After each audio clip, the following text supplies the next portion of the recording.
Hey everyone, welcome back to the Woman in Progress podcast. I'm Lexi, if you know, you know, and I'm super excited for today's podcast episode because I have my good friend Shannon here.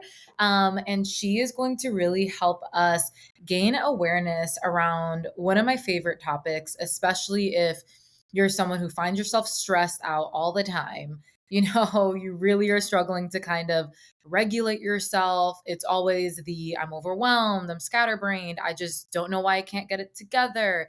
If that's you, then you are going to love this podcast for today. So, Shannon, do you want to go ahead and introduce yourself and just say what's up? Yeah, hello. I'm definitely excited to be on here. Lexi, you are a gem. Um, I am Shannon Salge, and I've been in this industry, in the health and wellness industry, for over a decade. And why I'm actually really excited to talk about this is because, like, I work with women who, yes, want to lose weight, want to tone up, but a lot of them have chronic health conditions like autoimmune diseases, gut issues, hormone issues. And through my own personal battle with autoimmune, gut, hormone, stress, metabolic challenges, I realized like I can only out supplement, outwork, out eat my diet so much and or my issues so much. And when I started understanding the role the nervous system played, I realized that that really is such a key to understanding how to achieve optimal health, right? If you don't understand, or not even understand, but learn how to hone your cortisol response and just your stress response in general, your body's not going to be able to fully heal. So, anyways, that's kind of a little bit of my journey on how I got into this. And, now I help other people kind of figure out how to integrate their health all together with mind, body, spirit, whatever it is that you believe in, and just making it all kind of make sense. I love that. I love how you said like making it all kind of make sense. And yeah, like really, I also struggled with like a lot of gut issues and stress and like all of the things. And it really just comes down to like, the internal health aspect, right? And really bringing it all together. So let's Yeah. just dive right in. You mentioned like the nervous system. And so I kind of want to start there. So for those listening, we all took a science class in high school. So I think we kind of know like the central nervous system, whatever.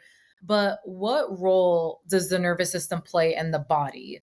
And why does it matter for us to know that?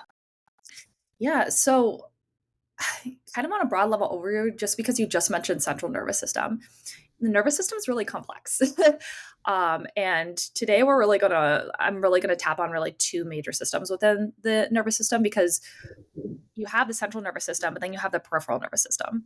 And actually, the peripheral nervous system kind of trickles down to the autonomic nervous system, which trickles down into a sympathetic and parasympathetic nervous system. And that's what we're going to tap on because that's where most of y'all are probably needing some TLC and where you're stuck, right? And so your nervous system dictates just everything that goes on in your body. And, we can kind of get into it, but you have something called this vagus nerve that runs, I don't, have you talked about vagus nerve on your No, not podcast at yet. all? Mm-mm. Okay, so the vagus nerve, like most people have never heard of, right? Which is crazy to me. I remember first hearing about it. I'm like, why do people not like talk about this more? Well, like Uh, ghrelin, leptin, like I know that, but like that's as far as it's gonna go in our conversations.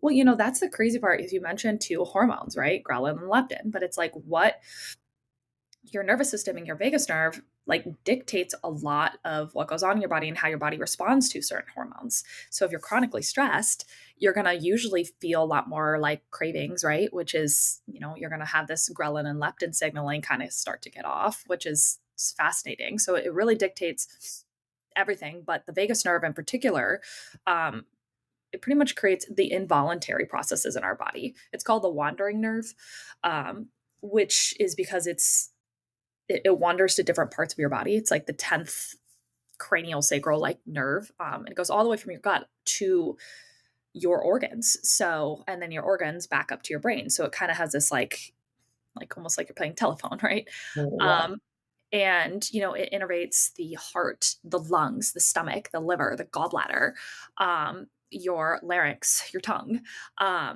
your intestines. So this is a huge one if you struggle with gut issues, guys. If you don't understand how to manage your stress, you will never fully heal. You just will not. And I know because I tried every goddamn supplement and testing and it's going to heal.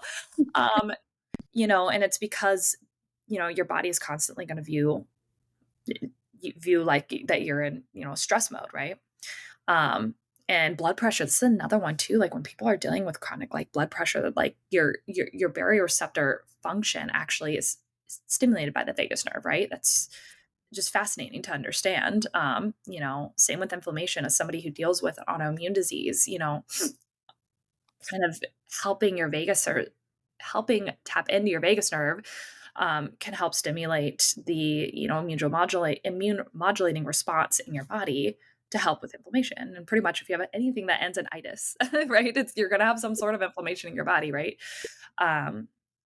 Whether it's gastritis or osteoarthritis or anything like that, it's understanding how to hone in on this is going to be crucial to that. So does that kind of make sense? Wow.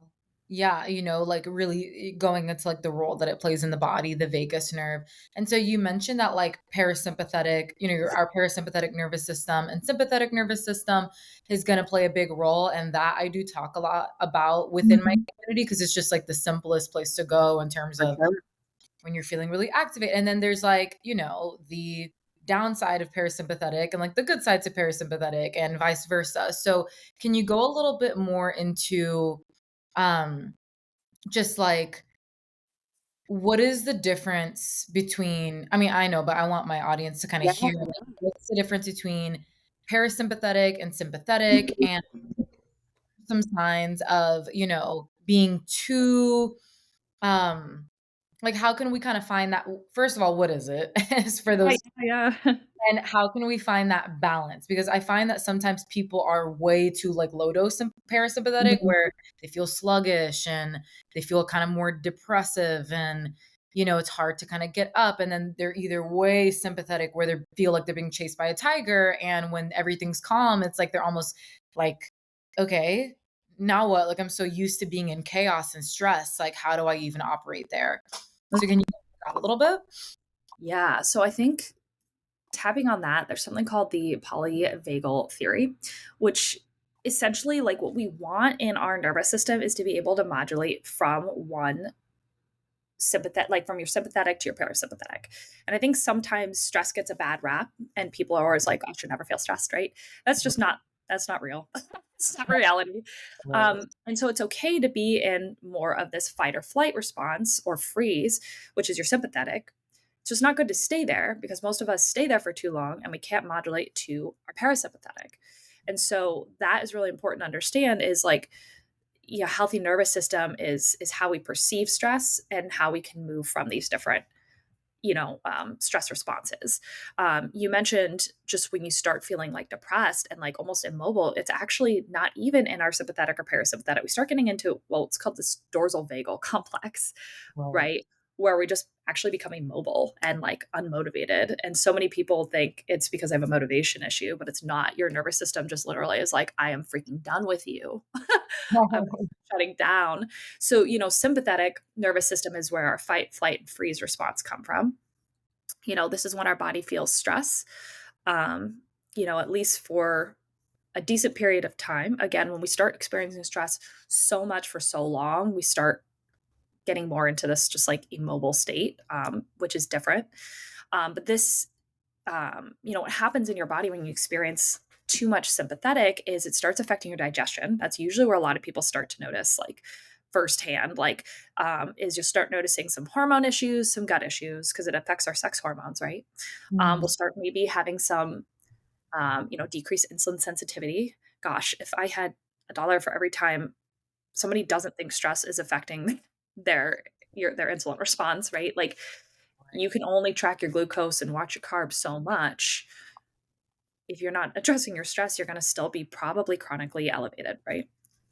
Um, because it converts glycogen to glucose too, right? Your sympathetic nervous system, and it can increase blood pressure. For most of you guys, you understand cortisol, so it turns your cortisol up. Um, You might notice your breathing gets different. Actually, something interesting is your pupils can actually start dilating more when you are too stuck in parasympathetic, right? So just some ways that you might realize you're in without realizing that you're in the sympathetic state, right? Right. Versus parasympathetic, which is our rest, digest, heal, detox state. Most of us don't spend enough time here. Um, and this happens when your body feels safe. This is like a totally involuntary thing too. Like we don't understand that our bodies never feel safe Mm. until we do. And then we're like, wow, I was really messed up for so long. Um, Guilty, right? Oh yeah. We've all been there.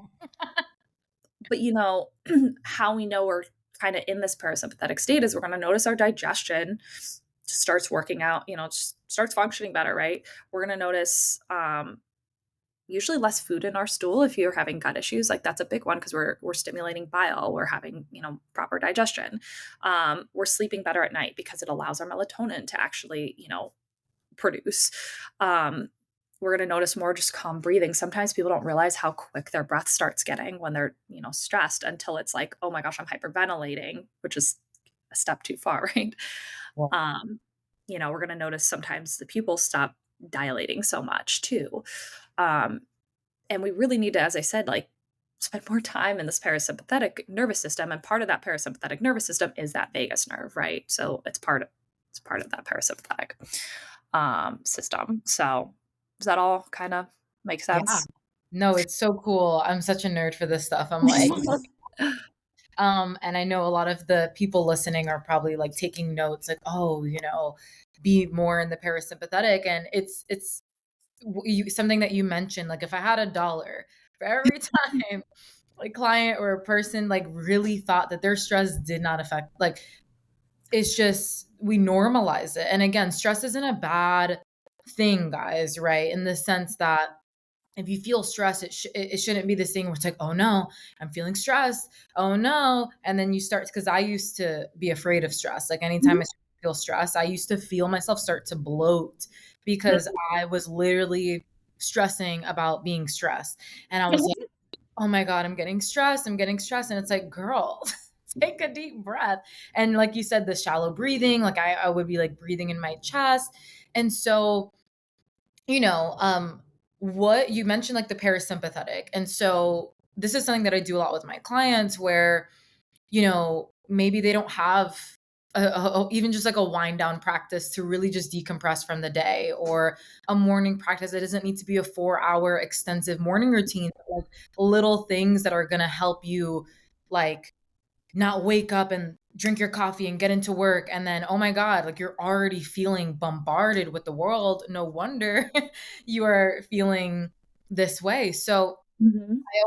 I want to ask you just to hear your thoughts. Mhm. What are some in the moment strategies for bringing yourself back to a more regulated state? And then what would be like some good daily maintenance practices? Because we can't always like roll out a mat and, maybe do yoga, but maybe there's some things that we can do in the moment when someone's at work and the kids are screaming and you're feeling yourself getting flooded. What are some good in the moment strategies that they can do? And then what would be some good like, daily maintenance things? Yeah. So kind of taking it one step back, there's something called vagal toning, Mm, which kind of goes, obviously hand in hand with trying to tone the vagus nerve. It essentially helps the vagus nerve become almost like more stronger and flexible, because when it is stronger and more flexible, you have more resilience to stress, and obviously like improved emotional regulation and overall just like well-being. So I think that's important to understand because there's certain things to do to vagal tone. mm, Um, and there's also things to do to kind of almost reset your cortisol really quickly. And those nice. sometimes overlap, but sometimes don't. And so I think just from a high level overview, the first thing y'all need to make sure you're doing is stop under eating and overtraining, because that absolutely is going to affect your stress response. Your body cannot perceive like good stress versus bad stress. And I think that's important to understand, right? Having a lot of great things in your life, but being overwhelmed by that is still going to be perceived as the same as a lot of bad things. Like stress is still stress on the body. So like when you're training, that's a good stress. But if we overdo it, it is going to cause stress on the body, right? Same with like eating in a deficit's okay, but when we do it for a long period of time, it's going to view that as stress on the body. And so first thing that you guys need to be able to understand is how to periodize your nutrition and training to make sure we're not in this chronically stressed, overworked state. Because Right. you can do all the supplements, all the protocols, even functional lab testing. That's what I tell some of my clients that are doing functional labs. It's like, it's not going to matter what comes up on that test if you still decide you think 1,200 calories and working out 7 days a week is going to be like your answer, right? Right.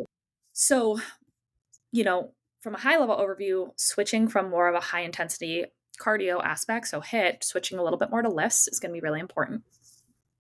Working out is great to actually stimulate that vagus nerve, but just don't overdo it. A lot of my clients, and if we're talking solely from a weight loss perspective, like I've had clients literally be so stuck on weight. And the first thing we do, and the only thing we do for like a month, is literally drop their workouts, like drop their cardio down to nothing, and then drop their workouts down to like 2 or 3 full body exercises. They usually fight me on this. Nobody wants to believe me on this. Like, Same. mindset work on this, let me tell you. Usually I just say like, what's the worst thing that can happen, right? Like, but they'll drop weight, and it's like, okay, it's because your body's just under a little bit of that, less stress, right?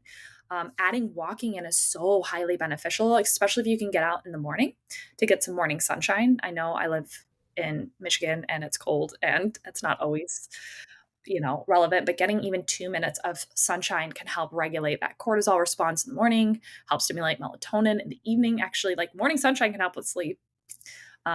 That's another thing too. If you guys are not prioritizing sleep, um, it's going to mess everything else up. Your body is always going to perceive it's just always going to be stressed. And when you don't sleep, it increases that cortisol response, which obviously just factors Boom. everything we're talking about. But adding in that walking, adding in, switching your workout routine, just from a high level overview, limiting caffeine. I know that's hard, believe me, but like once your body learns again to feel safe and naturally energized, like you're not going to need that caffeine. If you are reliant on caffeine, you think it's normal because you're like, well, I've always had a pot of coffee a day. Like that's just who I am. No, girl, like, like Yeah. we need to fix that. Having food before you eat coffee is a really quick way to get your body to be less stressed out and less in that sympathetic nervous system. Um, you know, Especially when you're having sugary drinks, you're going to Starbucks, you're having like a casual like almond milk latte and you don't realize it's got 30 grams of sugar in it.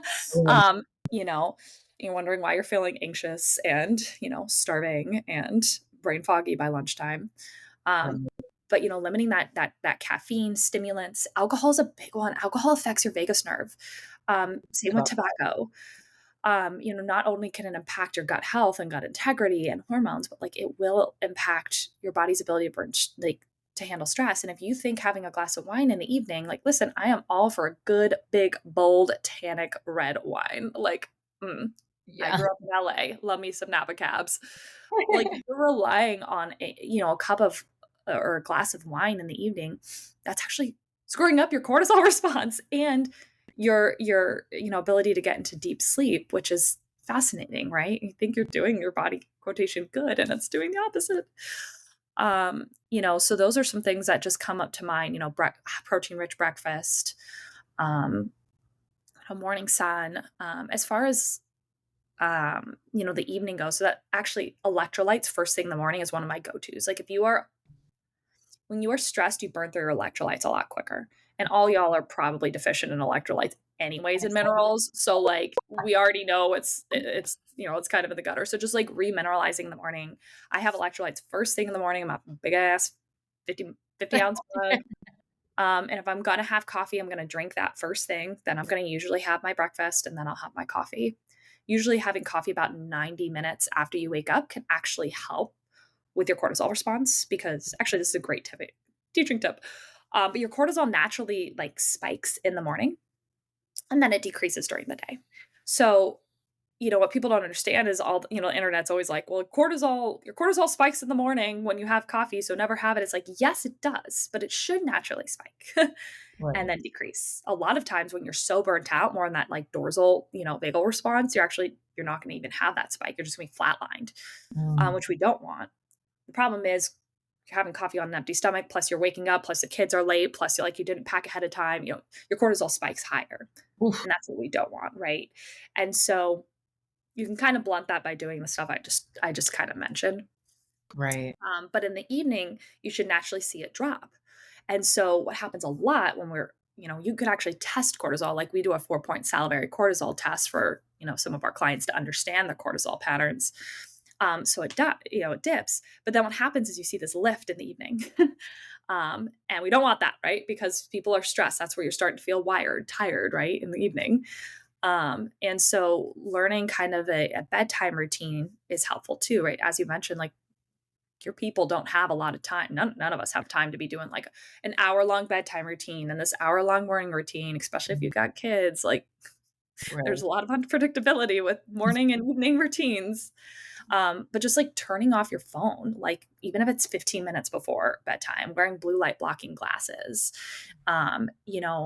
getting enough morning sun, as I mentioned, can help regulate, your cortisol in the evening. Stop watching true crime documentaries in the evening and spiking your cortisol. Maybe Going to just bed stressed.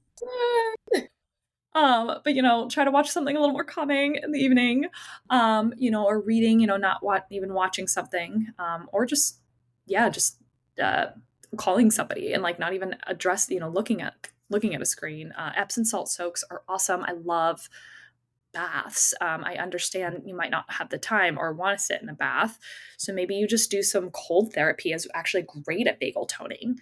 Maybe not for everybody, because sometimes when you're too stuck in freeze mode, that can be actually um, negative. But like cold therapy is great, even if it's just splashing your water, like you know, your face with water. There we go. Um, or just like getting in the shower for 2 minutes and splashing some cold water on you. That's actually highly beneficial for for vagal toning. Um, I I love think that. there's, just getting ranty here because there's so many things you can do, but all of these things, I think what you need to understand is they don't take up a lot of time. They Right. shouldn't take up a lot of time. And people think, "Oh, I don't have time for meditation, so I can't work on my stress." Right. Um, and meditation is great, guys. I am not good at meditation. I will tell you that right now. It is not my specialty. I try. But for me, I do more active forms of vagal toning, like EFT tapping is really great. There's an app that walks you through it. Humming, gargling, those little things are really helpful. As I said, cold water exposure, like laughing. Like sometimes if I'm starting to feel myself like starting to get too stressed, like I just pull up. For me, I have a 5-month-old baby, so I pull up him laughing, and that immediately like makes me feel better, you Aw, know. Um, but working out can be helpful. Going on a walk, listening to soothing music. Um, but I think kind of, massage is great. Again, not everybody have the means or the times to do that. mhm. But like gratitude journaling and positive like thinking just to like stop that negative feedback loop. It's really powerful. um, and it takes practice. It's not something that you're just like, oh, I did like I'm grateful for my family, and you wrote that, and like suddenly you're going to be like less stressed. Like you have to really practice and like deep dive into gratitude. Um, you know, waking up and expressing gratitude. I do like writing it down versus just like saying it in your head. Writing, putting pen to paper can help. Um, but yeah, those are all the things I think with that I can think of. Yeah. Just quick, actionable things to get your body out of this, stress state. And I will say, don't try to do all of it at one time. Right. Maybe you pick one thing this week or tomorrow. Like maybe tomorrow you're like, you know what? I'm gonna try. Well, I didn't even. Breath work is really the most powerful way to like work on vagal toning. I was Um, gonna ask about that, like, yeah.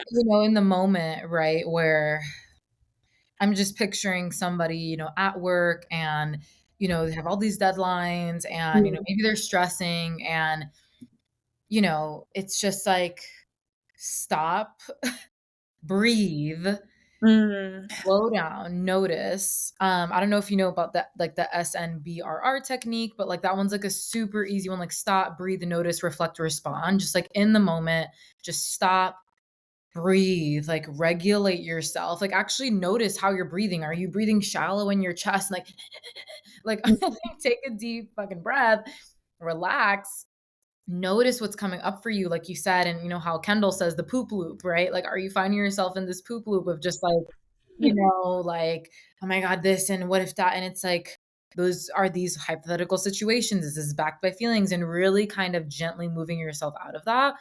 Because I feel like, especially for people who have really struggled with like stress and coping in ways that are really suppression. And I do want to ask you a little bit more about that because from what I learned, and I want to hear this, why I want to hear from you, is that like escapism on a little percentage can be helpful if you find yourself like in fight or flight. Like, let's say maybe it's scrolling on TikTok for a little bit, or, watching an episode or two of Love is Blind, right? Like, it's to kind of just like distract yourself. But when does that become negative for you, where like the scroll is now becoming like you're just completely avoiding your feelings, or like suppressing, or kind of maybe going into like freeze mode? um yeah, I would just love to hear your thoughts on like, because we all find ourselves like in the scroll, right? But then there comes a point in time where it's no longer entertaining, it's no longer helpful, and we're just like escaping completely into those things and not really properly managing our stress. So, on a scale of 1 to 10, how helpful would you say is like escapism for stress management? And then when do we need to tell ourselves, like, hey, the escapism's done, and now we need to like go journal, or now we need to like, do some breath work, or do something that's actually going to be helpful for relieving that stress? So I would just love to hear your thoughts on that, because I know a lot of people, the way that they manage their stress is by eating, drinking, smoking, scrolling. Like that is like the top four I can think of. Um, and for a long time for me, like it was like smoking cannabis, or, drinking on the weekends, or, it was just that's how I managed my stress. And then without it, I found my stress so much more higher. And so I actually had to be like, okay, Lex, well, we need to find better ways to cope. And I find sometimes in conversation, it might be this limiting belief or idea that the wellness stuff isn't as maybe dopamine hit or whatever as like the cookies or the weed or the, whatever it is. So I would love to hear your thoughts on like, if someone, how do you help clients who have just like not the best coping mechanisms replace it? And actually, going back to my initial question, like, how helpful is escapism, right, to stress management? And then when does it actually become harmful? Mm. All right, a few things to unpack here, so I'm gonna try to remember everything. Yeah, I asked like 4 questions in one, so No, no, you're good. Well, actually, taking 2 steps back, you mentioned, like, at work. I don't know why I didn't say this, but my absolute favorite way, quick way to get your body to, like, chill the F out is box breathing. Mm, And, like, box breathing's, like, my favorite because you can do it anywhere. It takes 5 seconds. right. And it's really easy to understand. But, breathing in through your nostrils for 4 counts, holding for 4 counts, exhaling for 4 counts, holding for 4 counts. And you can do different breath patterns. Sometimes people do well with, like, a hold for 6 seconds. It's like 4-6 versus a 4-4. But, like, that's easy, guys. Inhale for 4, hold for 4, exhale for 4. Do that 3 or 4 times. You will notice that you actually visibly chill. like, and you might have to do that a few different times throughout the day. And you might have to do it a few more times, but do at least 4 or 6 different rounds. Mm. Again, doesn't take any time. No one has to know you're meditating or something. So, like, breathing is so complex. And you can do, I have an integrative health practitioner that does breath work, and she loves breath work. We do a whole hour of breath work with clients, but like, people don't have the time for that, but there's different kind of, I won't get into that because that's not like, it's more her specialty with like breath work. But as far as like doom scrolling, um, is, I can't give you a number as far as like how helpful it is versus not. I will tell you the first thing you need to do is be aware that you're doing it.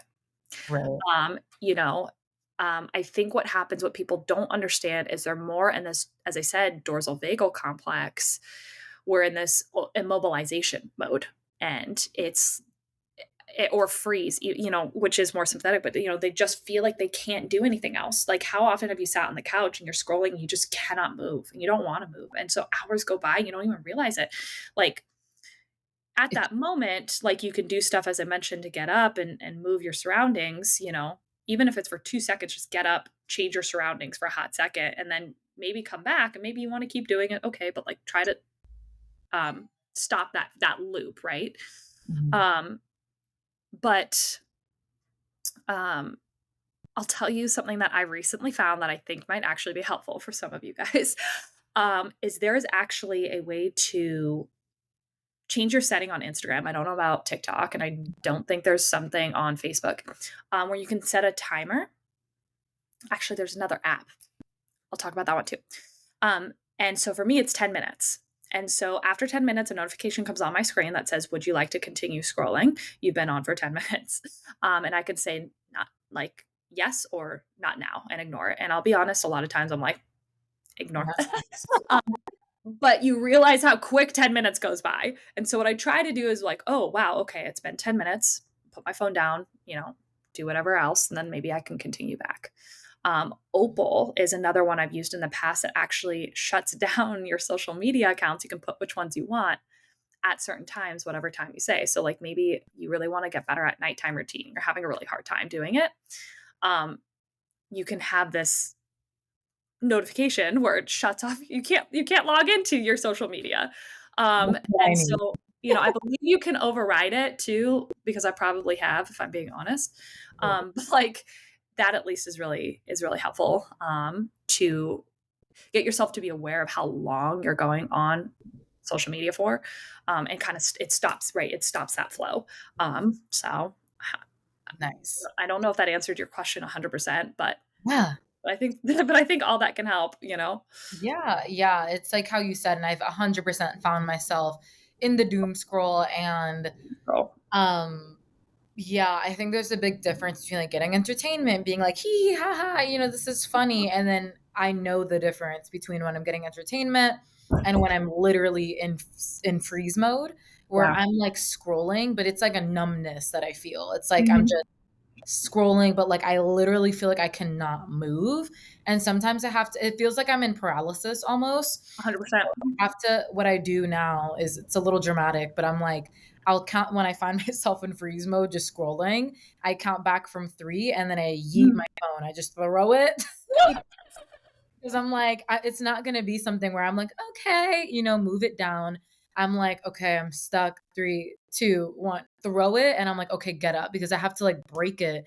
Um, because if not, I'll be there for hours and hours, and then I'll sit with myself, and it's uncomfortable sometimes, guys. I get it. Like, it's uncomfortable to, like, if you're feeling sad, or you're feeling, guilty, or you're feeling uncomfortable, or you're feeling whatever it is, like, it's uncomfortable to actually be like, ugh, like when I was scrolling, I'm kind of distracting myself from it, but now I'm feeling it. But, you don't have to just sit there and just be with it. Like, I like to ask myself, okay, what would actually feel good right now? And feel good is something that's going to empower me, because I know y'all be slick where you're like, oh, Yeah. well, a glass of wine would feel good. And I'm like, no, not that.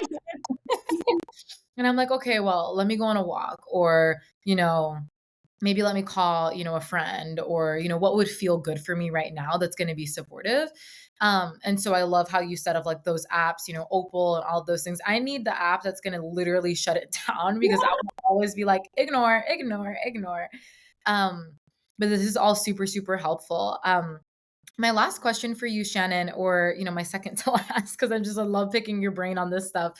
Um, oh, okay. My husband's home. I was like, what the hell? Um, but, you know, alcohol. Okay. So if someone's like a casual drinker, social drinker, and we know that it makes it a lot more difficult to regulate their stress outside of that, what is like Like, is this like for somebody who's drinking every day, right? Or is this someone who's drinking 5 drinks a week? Or is it even like casual drinking every week, 1 to 2 drinks a week will affect your ability to manage stress? And yeah, I just want to pick your brain on that a little bit, if you Okay. know. So alcohol, it's a vicious cycle. So let's see. I'm going to start here. When you're intoxicated, even if it's not like, it's a toxin, right? And so that is going to negatively impact your body's ability to like detox and also detox certain things like not toxins and estrogen and things like the bad shit, no pun intended. And so that's going to negatively impact your sex hormones and your gut health. That when your gut health starts getting off, it impacts your serotonin and it impacts your body's happy hormones, like natural ones. So that's going to naturally just affect your body's ability to feel that without that quick dopamine response by having that quick intoxication, right? um, so in that aspect, it's going to always kind of affect your body's health and your body's ability to just just have that natural serotonin and just like be healthier, right? Because when you're chronically stressed out, gut inflamed, hormones are off, like it's going to affect everything, right? Right. um but it's a little confusing because also like what we know, the vagus nerve affects all of this as well. And so when you're drinking alcohol, even if it's just a few times, it does impact your sleep, right? Which is going to impact your stress response. And that can happen, that can negatively impact you for 2 or 3 days. So even if you're just casually drinking every few days, it can impact you. Now, I'm not saying don't ever drink, but again, if your body and your nervous system is in a safer place, you can modulate between that sympathetic and that parasympathetic easier. So if you have some wine, it's not going to necessarily negatively impact you quite as much. If you're working on all this other things during the day, you know what I mean? Mhm. It's not gonna, yeah, it's just not gonna impact you as much, right?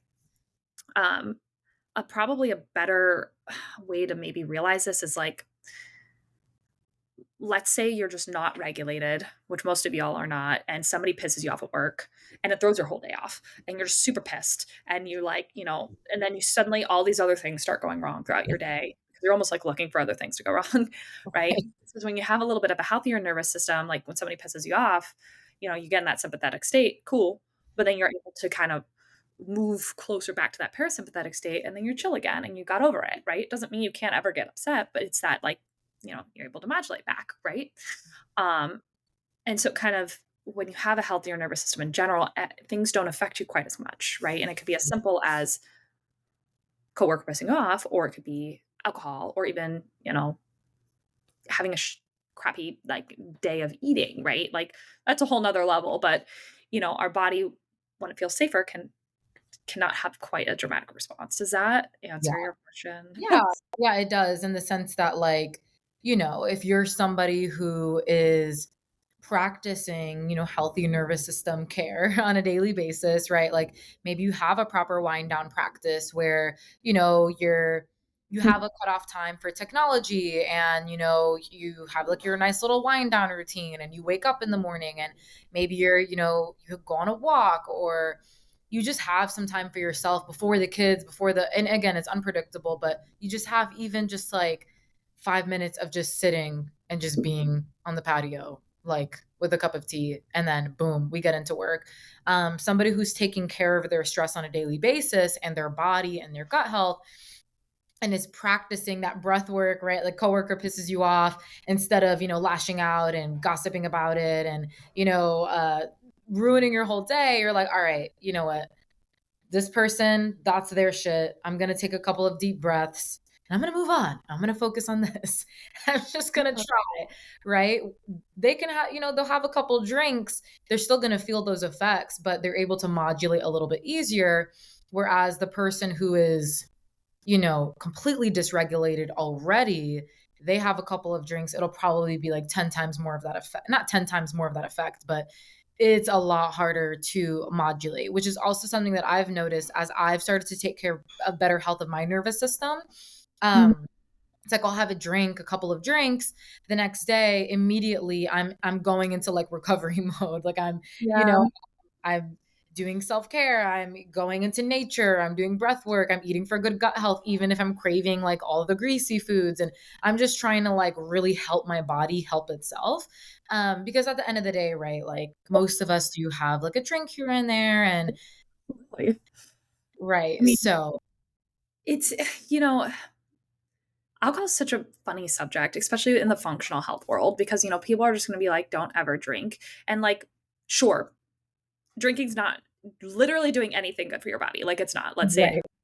right. And, um, there are ways to, because I don't really drink anymore because of my autoimmune issue. And I notice it flares me horribly. And then then I have more pain, and then I get pissed off. And then that like traps my negative feedback loop. And Right. it usually stems from a lot of that alcohol, so I don't do that anymore. But ways that I still maintain social and feel like I'm still participating is, I love me a good mocktail. I search out cocktail bars that now have good mocktails. Sleepy girl mocktail is like a hot thing right now, but like I put kombucha in a wine glass, and like I love that feeling because I like drinking out of a wine glass. So I'll Yep. I'll put my kombucha in it, or my Uh-huh. poppy, or my Olipop, in my wine glass. Or for clients that really do like to engage in drinking, that's fine. What I tell them is, especially in a social setting, you can't really do this with a cocktail per se, unless you're like asking them to make it this way. But with wine, it's a big one. Is I tell them, just fill up your glass a third, maybe a half. Don't fill a full glass. So that way you sip it slower. And if you want another glass, you're still participating, and you fill up another half glass. So that way it's like you're still only having one glass instead of two, still around, but you're tricking your brain into thinking you're having more. And for a lot of people, they feel that societal pressure of people asking why they're not drinking or why they don't have a glass in their hand. And it's like, you know, you're going to slow down a little bit more if you know you only have a half glass to work with versus a full. And then you can Right. always go more. But that's like my little hack. I don't remember when I found that out, like probably 5 years ago. I told a client this, and it's just stuck. And I always get really good feedback from that. So, I love that. because, I think, like, again, it is okay to drink, right? It's just not having that be your coping mechanism. Right, right. Yeah, it's like you said, like the coping mechanism aspect. And I love that trick. That's super, super smart. Like filling it halfway and it feels like you're having two. Super, super smart. But I love this entire conversation, guys.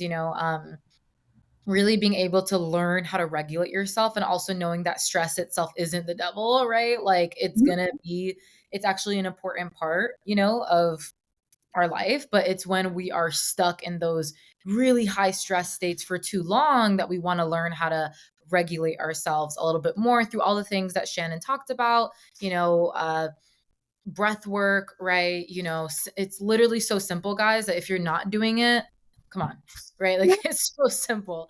So, thank you so much, Shannon. If there's anything else that you want to share, but I would love for you to share where people can find you and connect with you so that way, they can get a little bit more into your world. Yeah. Well, at the time of this recording, you can find me at Shannon Salge Fitness, but I'm going through a total rebrand actually. That's going to encompass a little bit more of like that mind, body, nervous system, things like that. So when this comes out, I will probably be the Wellness Paradigm is my new brand. Love I know. that. I'm so excited. You're one of the first people to hear about it. Yeah. So, that's launching within the month. So, Shannon Salge is just my name, Salge. And then the Wellness Paradigm will be my team page. Nice. That's so exciting, Shannon. Well, I'm super Yeah. excited for you.